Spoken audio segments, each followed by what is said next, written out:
Assalamualaikum warahmatullahi wabarakatuh. Bismillahirrahmanirrahim. Alhamdulillahirabbil alamin.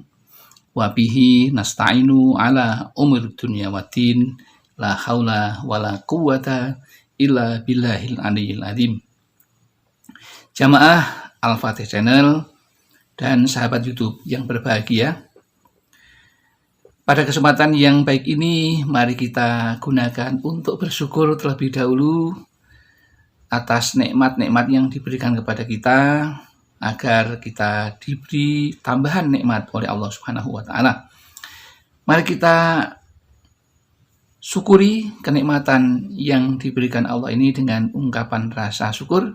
Alhamdulillahirabbil alamin.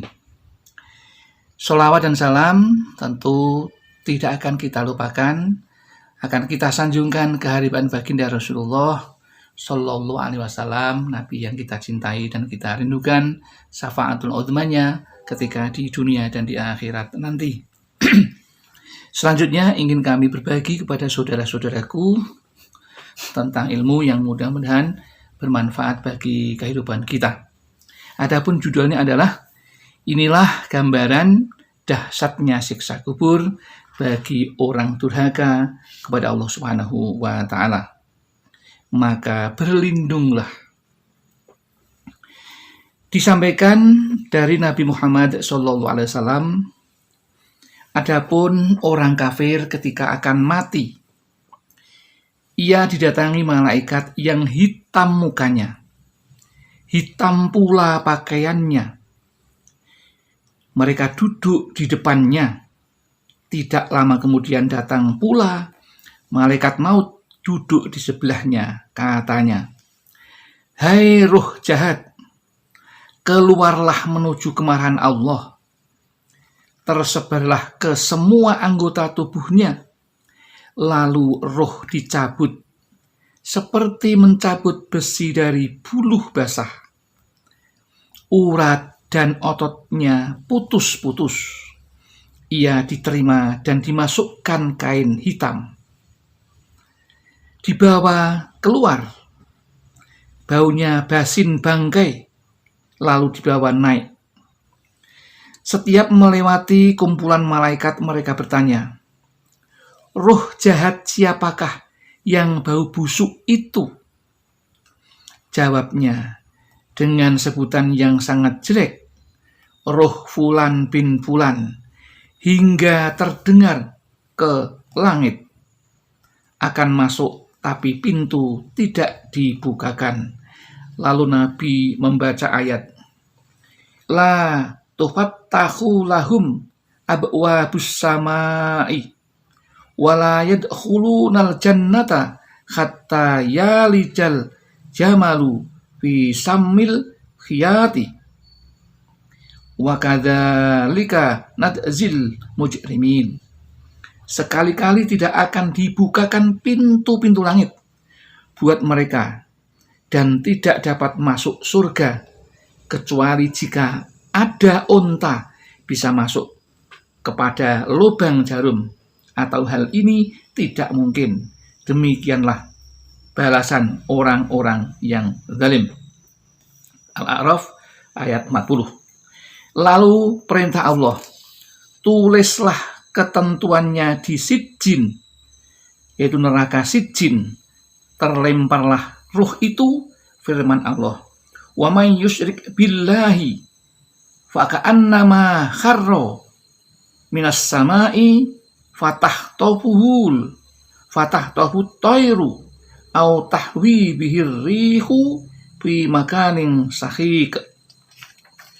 Yang artinya, barang siapa menyekutukan Allah, tidak bedanya seperti terjun dari langit, lain disambar burung besar, atau dibanting angin ke jurang curam sejauhnya.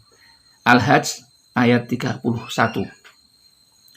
Kemudian roh melekat lagi ke tubuhnya di dalam kubur.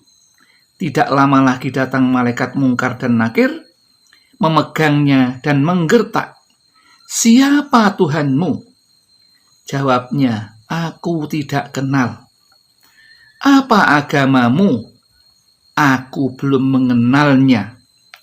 Bagaimana tanggapanmu terhadap orang yang diutus di tengah hidupmu? Itu pun aku tidak kenal. Maka datanglah seruan keras, dusta dia, hamparkan dan bukakan pintu neraka baginya. Lalu terasalah hawa panasnya, kubur menghimpit dan hancurlah tulang rusuknya. Tidak lama kemudian datang seorang bermuka buruk, basin baunya, seraya menggertak, sambutlah hari buruk bagimu. Saat yang dulu kamu membantahnya ketika diperingatkan, ditanyalah kepadanya, siapakah kamu ini?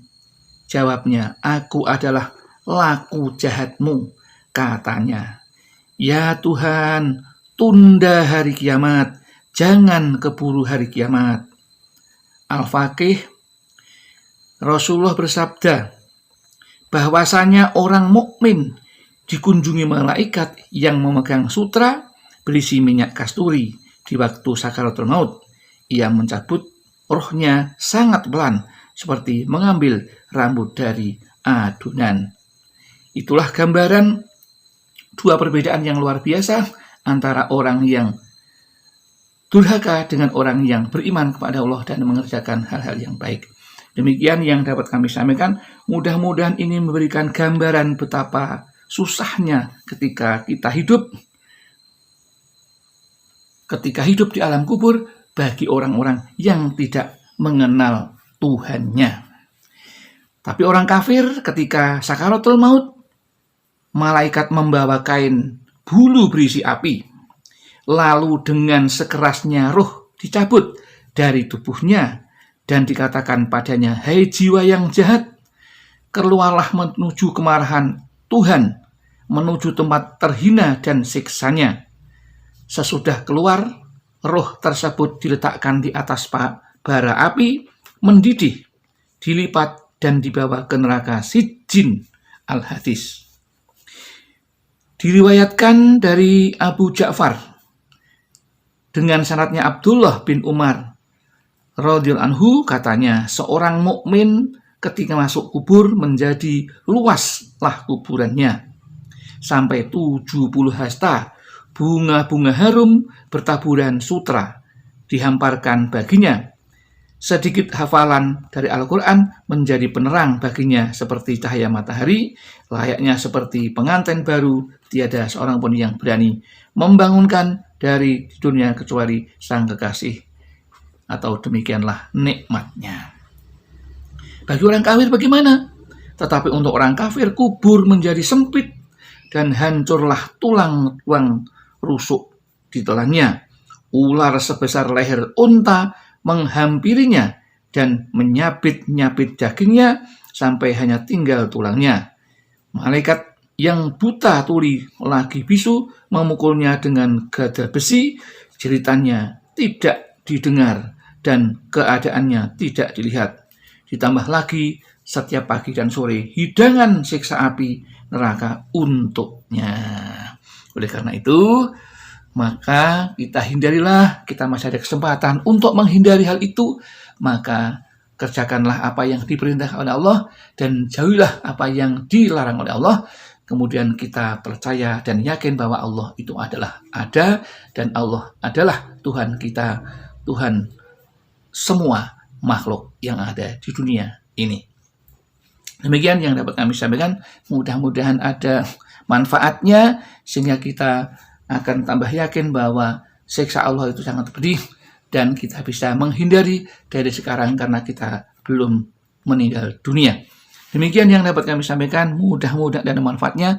Barangkali ada kesalahan, kekhilafan, kami mohon maaf yang setulus-tulusnya. Akhirul kalam, billahi taufiq wal hidayah wal inayah wal barakah. Assalamualaikum warahmatullahi wabarakatuh.